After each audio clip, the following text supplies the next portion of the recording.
All right, we're finally doing it. I am Pete Morrison, and I'm here with, Jamie McMahon. and right up front, we are two of the worst travel agents that Travelmation has to offer.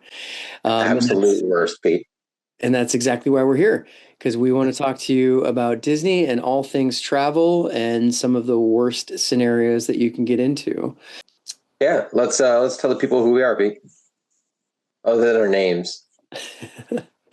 Yeah, I'm Pete Morrison. I'm at this point, 30-year active duty military veteran who has traveled all over the world, trying to parlay that experience into something more fun. I don't want to send you to Iraq or Afghanistan, but I've certainly been to some great places all over the world through Europe and especially Disney with my daughter. We have been going every year at least once since she was 9 years old, or 5 years old, and now she is 18, about to graduate college. So we've got about 13 years of yearly Disney experience. So we have definitely learned what is the worst. How about you, Jamie? I don't think I've been to Iraq or Afghanistan. I've been to France, England, Germany, Mexico, and Canada, but that's just Epcot, you know. Yeah. So, which we'll talk about a little bit later. But my family and my name's Jamie McMahon. I have a family of five. I live on Euston Shore, Maryland. I am currently a lieutenant in the Major Metropolitan Fire Department here located in the mid-Atlantic of the United States. 15 years on the job, going on 16 years. I want to start this with my friend Pete because we both joined Travelmation nearly almost at the same time. I talked him into it. That's my fault. I think he enjoys it, but we got into it because we really enjoy helping people put together the best trip possible, whether that's Disney, which we both love, and I know that the title of the show is The Worst, but we're going to get into why we call it the worst, not because we're worst, or Disney is the worst, but we actually really love and enjoy Disney, but we want you to have a good time as a listener and the families that go as well, and we're here to help you do that. I've taken my family. Gosh, I don't know how many times. My oldest is 13 and my youngest is 4. My middle child is 10. She has been going to Disney since she was a year old. We've gone every year, if not every other year since then. We are DVC members, and so is Pete. And we truly enjoy it. It truly is one of the happiest places we could go as a family, and we enjoy taking family and friends of ours with us along to enjoy the magic. So here we are to help you today at the very first episode of The Worst Beyond the Magic. How's that, Pete? That's fantastic. We say it tongue in cheek, because we do take it very seriously, but everyone tries to sell you on the magic and how great it is. But nobody actually talks about what goes wrong or some of the pitfalls that you can experience while you're doing it. So today in these podcasts, we want to break down some of the expectation management and what people should really know before they book. And, we've probably failed at it once or twice before at the park, so we can give you a good expectation on how to do it better than we did. All right, so on to our very first segment of the very first episode of The Worst Beyond the Magic. So we want to go to Disney, and we want to do everything we can, have every possible minute of the day planned, and see everything and do everything, and we want to do it in 3 days. Go. Pete, how many times have you gotten this phone call or this text message or email from a proposed client? A lot. And it's, hey, we want to just jump in there and get everything accomplished and do everything we can all at once. There's a saying in the military, slow is smooth and smooth is fast. And it's kind of the same with Disney. If you try to get in there and do everything too fast, it just becomes a mess. Yeah, absolutely. So I know, Pete, you have seen it, and I've definitely seen it. And I have 3 small children, and going hard, going fast, and going sun up to sundown, park open to park closed is not the greatest idea. And trying to do park after park after park, even with a hopper pass, going from park to park and trying to do that is absolutely insane. You're going to hate it, and you're never going to want to go back ever again. So Pete and I are here to teach you how to do it the correct way and how to not put yourself in that position. Now, you and I, when we've gone, we can handle it. We've got to drink here and then do some rides and hit some snacks and keep going and going. But when I brought my mom, like, she doesn't want to sprint to the next fast pass or lightning lane. And those little kids, if you don't have them in a stroller, they're not going to keep up with you. Right. Luckily for me, my 4-year-old is still stroller bound. So it is a huge help trying to get her from place to place in a rapid fashion. But the 13-year-old and the 11-year-old have to walk now, which they're not entirely happy about, but it's okay. We still use the stroller to pack it full of bags, pack it full of coats, coolers, whatever we need, and the very bottom of that thing, and we off we go. Here's I our first know, insider tip for you. Keep that yeah, stroller as long as you can. absolutely. Even if they've outgrown it, it's great for carrying stuff. Rather than the dad being the pack mule, the stroller is the pack mule, right? Right? And you don't have to have your own stroller. You can rent a stroller, which I highly recommend doing. Mhm. So you don't have to lug it through the airport. You don't have to put it in whatever taxi or Uber or Lyft or whatever you have.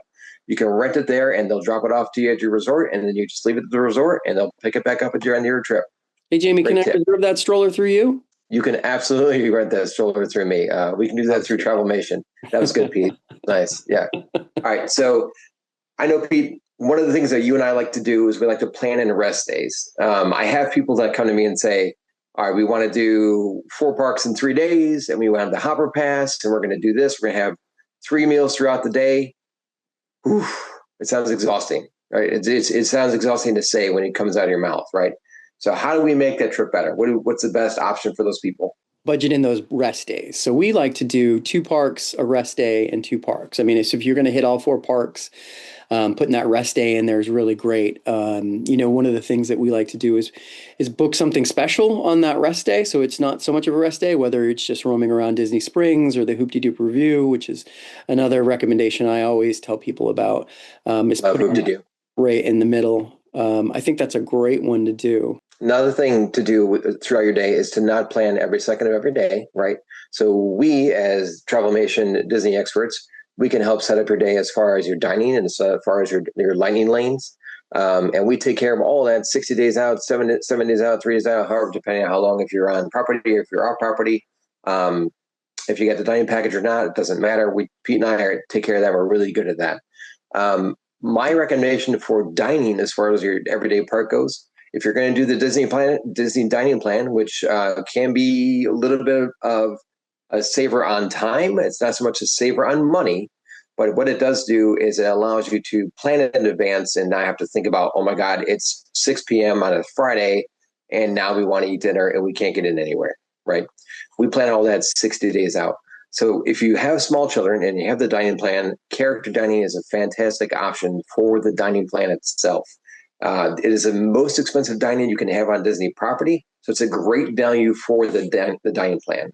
Of course, Disney allows you to bring in snacks. They allow you to bring in coolers. You can pack whatever you like in there. Of course, it's not going to be alcohol. It's not going to be anything illegal. No illegal contraband at all. And they're actually going to take a look at that when you go through security. But I'm talking about waters that are sealed, water bottles, cans of soda, bottles of soda, those types of things that you can take into the park. Uncrustables, just snacks throughout the family throughout the whole day, right? You want to keep those kids fed and happy and going. Typically, my little one starts to hit a wall about 4 o'clock in the afternoon. A Mickey bar is perfect for about 4 o'clock in the afternoon to keep her going throughout the day. What do you think? I think that's a great idea. And me too. Same here. I like Mickey bars too. One of the values, and we're going to throw a lot of information at you. We're still trying to figure all this out, so we've got all our hot tips right away. But one of the things that I like to do is the character dining. I recommend it to a lot of people so much. I know you mentioned it just now. Um, if we're talking about timeliness and trying to fit as much as we can into the parks, if your kiddos or even yourself, you want to see the princesses or you want to go see some characters, you're paying a little extra for the dining, but those characters are coming to you. So you're saving a bunch of time. So you see at a minimum like 3 characters, even the more expensive one like Artist Point, which Maleficent, one of my favorites, she's there. So you get to see 3 characters while you're at your meal. So that really does save you a lot of time. And Jamie mentioned that afternoon kind of lull. I wouldn't be afraid to, and this we'll get into this later about where you want to stay, but I also wouldn't be afraid to hitting the park in the morning and then heading back to the hotel, taking a nap, getting lunch there, hitting the pool for a little bit, and then going back for the evening when it's a little slowed down, it's cooler. You hit those fireworks and those nighttime parades. How about you, Jamie? Do you just morning till night, or do you get a little break in there? It depends. It depends with the family. No, I'm of the theory of what you just mentioned, right? Head back to the hotel, get a nap, get lunch outside the park, take a break, right? Slow down your day on purpose. It's okay to do that, right? It's all right. It's If you're there on a short trip, you may not have a chance to go back to the park. It's okay. But if you're there on a 7 day trip or longer, you're gonna go back. It's okay. So you don't need to see everything all in one day and all in one time. It's all right. We're gonna do the best, give you the best outline for with the time that you have. So I promise. Let's move on, Pete, for a second, and onto our next worst Disney expectation. Believing Disney is only for kids. Disney only for kids, Pete? Are we kids? I still think I am, but I'm definitely not. Yeah. The whole Disney adult thing is it is a little bit popular right now, but it does get a lot of a little bit of ridicule, people make fun of it. But I mean, there's a lot of great points out there. People that just kind of want to hang on to a little bit of that childhood or just have a place where you're, really just stress free from the normal day to day. I mean, you're not going to go to Disney. This is why we want to let you know the worst. Like, you're not going to go to Disney and not have a little bit of stress because there's going to be people there and there's going to be some lines that you have to wait for and some things will go wrong. But generally speaking, you're in a big bubble and all these different places that you're escaping real life. So it's a little bit of that. And when we've gone recently, especially with Travelmation, we go every January for the Travelmation retreat where we get an education and learn more about stuff. But it's great to be able to move around the park without the kids with you, and it's a sense of you don't have to worry about them having a good time versus you're just having a great time, and you kind of get back to your roots that way. No, whether I'm with my kids or my family or not, or I'm hanging out with you and your lovely wife and mine, and we're just rolling through Epcot, it still brings me back to bringing a child. It's my opportunity to forget about the outside world, just like you said, and have a great time. Now, I'm not slamming beers going from country to country because I'm 41 years old and I can't do that anymore. 20-year-old me could do that. Not 41-year-old me could do it. Pete still thinks he can. I still think, and I can't. And I can't keep up with him. I'm not gonna lie to you. Now we try, but like he said, it is for adults as well. It's all about what you want to plan into it. If you want to do roller coasters, if you want to enjoy Epcot, you can absolutely do that. If you just want to bar hop from place to place in Epcot or one of the monorail resorts, you absolutely can do that. Right now, there's a little bit of Disney for everyone out there. That's how I like to put that. Absolutely. I think we experience both sides of the coin, right? Whether we go with our kids or our January trip to Travelmation. You can't change the magic of seeing your kids go through at any age. And so people talk about, are my kids too young? And at that point, they might be too young to remember some of it. But, the experience you see, seeing their faces light up and them being really enthused by what's going on, you can't beat that either. So any age is a good age. No, experiencing Disney through the eyes of your child is something you'll never forget the very first time. Absolutely. And even though my oldest is 13 now, the middle one is 10 and the youngest is 4. Every time we go, I still see that little bit of magic in their eye and that smile that they give me when they turn around, when they meet a character, when they go after they get off a ride or after I surprise them with something that we're going to do in the park, right? That spark is still there. And that's what draws you back each time going every consecutive year or every other, or whatever you want to do. Right. So I'm pretty sure both of our wives got pretty excited when we saw Mickey and Donald Duck at the Riviera lobby when we got there. Yes, we did. I'm pretty sure your wife, and I got a picture of it. She was smooching. What do you have to say about that? She was giving Goofy a smooch. Yep. Tall and handsome, and you are not tall. I am not tall. So we're going to move on, and we're going to talk about the next thing on our list, and that's the worst expectations, that all Disney hotels are the same. Mm-hmm. So what does Disney have to offer for hotels, Pete? So the good and the bad of the value hotels. You start down at All-Star, music, sports, and movies, and they're great. I mean, they really will get you the most value for your dollar. The room's a little smaller. You're going to expect to see a lot of school-aged teams there. You get the cheerleaders that all stay there in their groups, and the sports that all stay there in their groups. The cheerleaders, the dance groups, right? Yeah, the school groups. That's what we see at those hotels. And you have to manage that expectation. So if you want to go cheaper, and the art there and the design and the Disney theming is fantastic. It's almost more in those value ones. You get a real feel for things. than you do at the deluxe. It's a lot more subtle at the deluxe. So those value you get a little you get a cheaper stay, a little bit smaller of a room, more people, but you still get a lot of really great theming and access to the parks too. Pop has you have the Skyliners to get there and the buses, and so it works really well. Then you get to those moderate level resorts. You get a little bit of both, a little less people, a little bigger, and then not quite as luxurious as the deluxe ones, the Riviera, the Poly, the ones on the monorail line. I mean, so there's a benefit for everything, and that's a conversation you want to have with your travel agent, be it Jamie or myself. And you go through some of those options. It is really important where in the Walt Disney World or in California that you want to be for where you want to stay, and then what kind of experience you want while you're there. For me, I'm bougie AF, and you know that, and we like to stay deluxe, don't we? We like We to stay do. deluxe. Yeah. So we stayed just recently where we stayed at Bay Lake Tower, Yep. and we stayed. That's part of the Contemporary for those who don't know. And then we did a night at Riviera. And once you stay at the Riviera, it's hard. You can't ever go back to all star movies. I'm sorry, you can't. You just can't do it. But the happy medium in between there, I think, and maybe you agree with me. I love some Port Orleans. I Oh love some yeah. Port Port Orleans. Orleans. Yeah, I recommend that to fantastic, everybody. beautiful resort. And not only do you have the bus transportation, but you have boat transportation from Mhm. Port Orleans as well, right? You have Port Orleans Riverside, and you have Port Orleans New Orleans on that side as well. And not beat So the beignets. you get the fresh hot yays, and you just push yourself in the face of powdered sugar, and it's a great day. It is It's going to fantastic. start off like a good day. And a hot cup of coffee, you can't go wrong. For me, as a hidden sleeper, is Saratoga. Like you can always find a room. Saratoga's Yes. right next to Disney Springs. You can walk there. You can get. Well, I'll give you a secret tip later on. You can get a golf cart to take you over there. I didn't know that. Why don't we take a golf cart? Look at that. We stayed there. Yeah, I'm telling you. I'm here to give you the tips. Cool. Well, I think we've pretty much covered the deluxes. Oh, like Pete mentioned, the monorail line. So the monorail resorts are the Poly. But help me out here, Poly. Gosh, I'm drawing a blank for a second here. I can. Poly Grand Floridian, which is the flagship.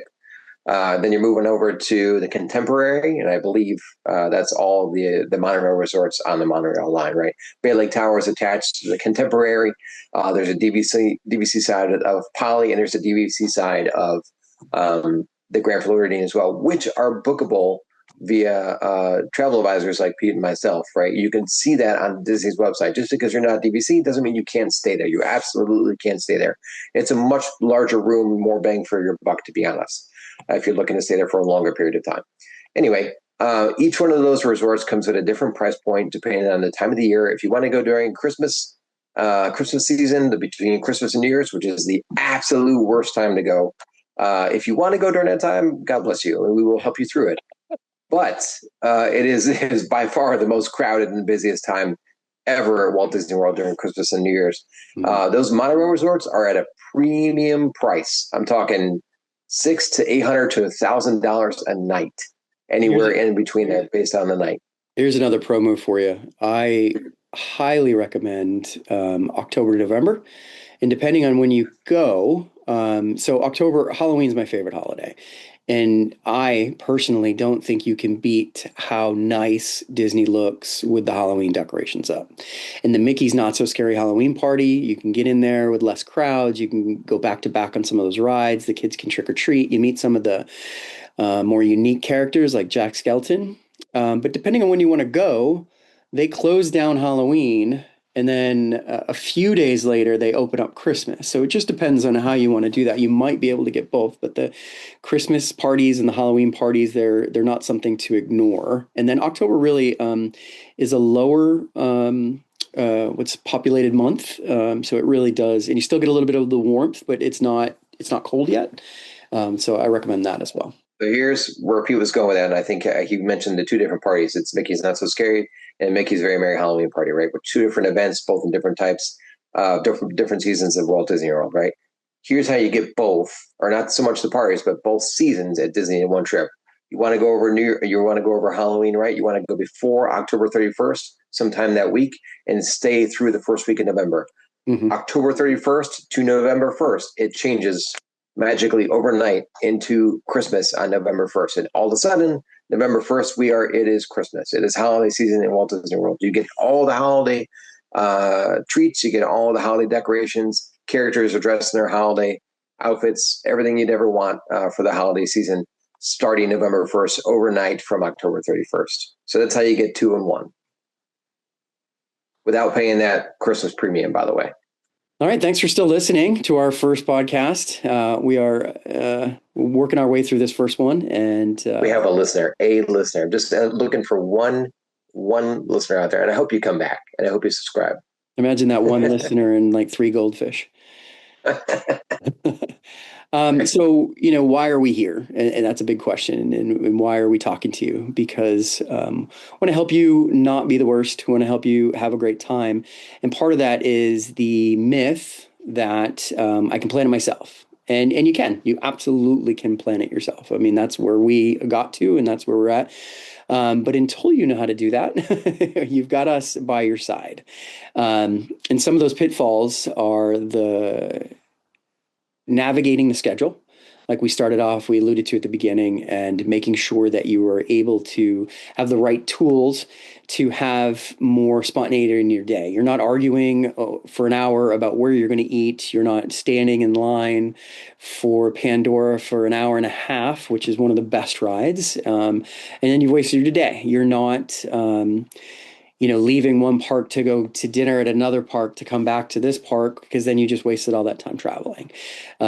So that's where we are here to help you. Yeah, that's exactly what we're for, right? I think a lot of times now that social media is out there, it's been around. And again, I'm 41. Pete's in his, upper 40s. We don't talk about it. We don't talk about yeah. Anyway, social media, right? I'm not the greatest at it. I'm probably one of the worst at it. And Pete does it for a living in the Army. True. He's the worst. He's he's much better at it than I am, right? He teaches me how to use it myself. But because of that, we all see out there, we see the Disney influencers, we see things on TikTok, we see things on in this Instagram, and we think, oh man, this person's doing it this way, or this person's doing it this way. Well, that person is not you. And those expectations that you have based on what you see online are not going to fit your family or your lifestyle or the way you take this trip, right? So that's where Pete and I come in, right? We're not trying to sell ourselves as travel advisors here right now. But if you, maybe just a little, okay, all right, that's fine. Yeah, all right. But truthfully, you need help to plan this type of thing. I had a guy at work come to me and say, can't I just show up? Right. Like, yeah, you can absolutely just show up, but you're not going to get to work. You're not going to go on any of the rides you want to go on. You're not going to get a chance to eat anywhere you want to eat. And you're going to have a miserable day because you're just going to stand in line all day long and not see anything or do anything that you want to do, right? So that's where the planning and the expert advice comes in handy. That's Pete and I. That's what we do. And that's why we want to take you to the next step and bring you up to where we are, and not have you have the worst trip ever or be the have the worst experience ever, right? We want you to have that magic that we continue to go back for every single year. And more importantly, managing your expectations. If you go in there and your family thinks you're going to have the most amazing thing and nothing's going to go wrong, and you just saw this amazing TikTok about Beacon Barrel and you're going to have the best time, like we want to straight shoot you. We want to let you know like the pitfalls, what the worst parts of it are, what you can expect. I mean, I love Beacon Barrel, but I fell into that social media. You have a good time. Yeah, we had a great time. But I watched some woman have the best time, and I went into Beacon Barrel for that first time thinking a much different experience was going to be had than what was. So we're here to help you navigate that. What I will tell you though is the bacon in Frontierland absolutely lives up to its social media name.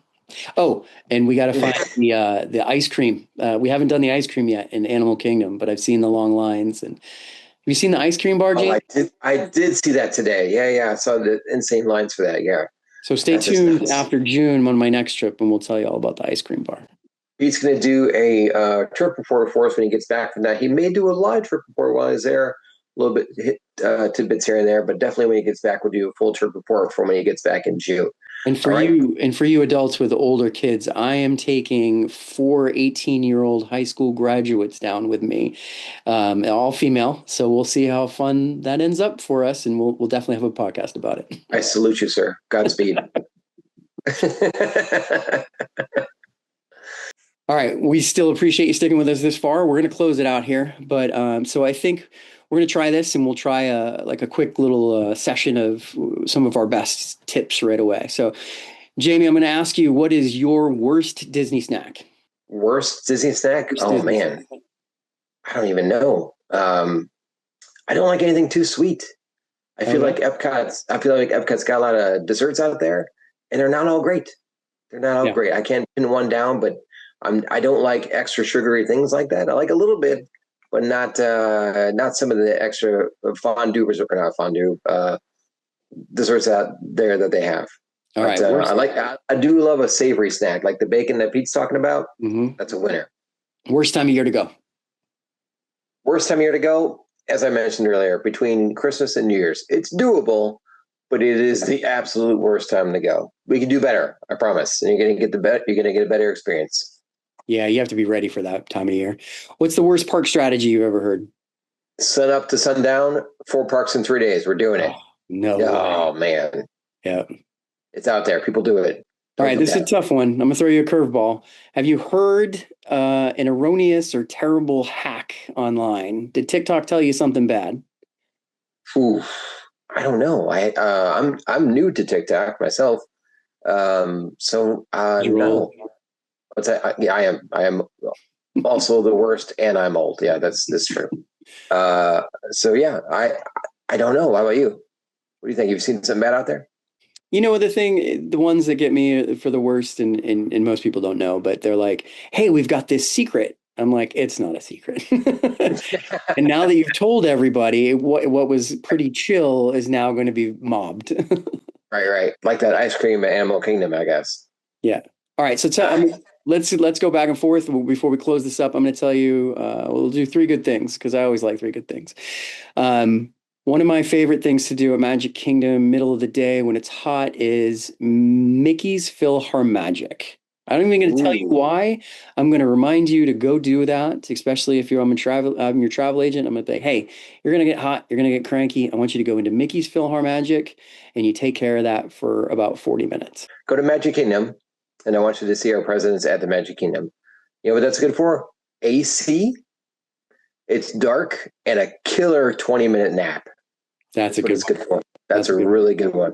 All right, No my second. disrespect to our country or our presidents, of course, but if you've seen it before, it's worth a nice comfy seat with some AC and a dim light. 100%. Sometimes that AC is definitely what you need. All right, my Mhm. number two is again at Magic Kingdom because I feel like Magic Kingdom is so big you can go there a couple days and maybe even three, depends on how big your trip is. But once you've done the rides and you've kind of done all the big things that people do, you got to go do the pirate adventure. You're going to go get your map and your little compass, and then you're going to walk around Frontierland and you're going to use that compass and do the interactives. You can make the cannons go off, you can make birds talk, and you're all in this little adventure on your map. And it's really this fun little thing that you can do that's different than what you would expect. All right, what else you got? And this sounds super lame coming from a 41-year-old, but all you middle-aged dads out there can understand. While your kids are running around, let's say you're in New Fantasyland and you're at the play area at Dumbo, at the Dumbo ride, right? And you've done Dumbo and you've done all those things, you've seen the characters there. Just sit on the park bench. Just Yes. watch them play. Watch them play in the splash pad. Just people watch. Find some shade and just enjoy the scenery. Don't let the world pass you by, but just pay attention to what's going on around and just enjoy that time that yourself and your family and watch your kids have fun. We're going to change this to Disney dads now. I'm feeling that Disney dad vibe. Oh, my last one is another little secret trick. It's not secret because I just made fun of people saying it's secret because it's always there. But Morocco is not the fullest and most visited of the countries. So if you walk through Morocco and into the back, there's this bunch of seats and tables and shade, and it looks really beautiful. There's a Sangria. little beer kiosk right there, but it's just a minute to reset, get your kids together, bring your snack with you, have that, take out your little baby puffs and feed your kid, take that little siesta there for 10, 15 minutes. It's a great spot in the back of the Morocco Pavilion. That's my third one. All right, to those three goldfish and one fan that we have, we really appreciate you joining us. Hanging out for this long with us. Thank you so much. Yeah, Hope you join us on the next episode.